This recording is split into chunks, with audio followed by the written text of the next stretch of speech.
Once upon a time, a dragon snored loudly, shaking trees and mountains. Villagers, terrified, formed a committee to solve this thunderous issue. Sir Snooze-a-Lot, a retired knight with insomnia, volunteered to investigate. He approached the dragon, wearing earmuffs and carrying his favorite pillow. "Excuse me, Mr. Dragon," he shouted, eyes squinted against the noise. The dragon snorted awake, eyes bleary. "What's the fuss about?" The dragon frowned. "I can't help it. I'm a natural-born snorer." An idea sparked.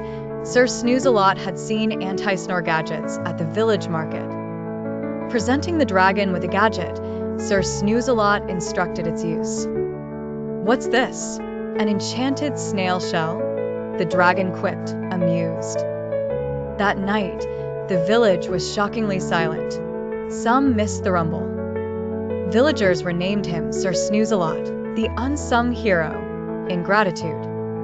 The dragon, now well-rested, wrote a best-selling guide on peaceful slumber. Sir Snooze-a-Lot, content and sleepy, finally got his much-deserved nap.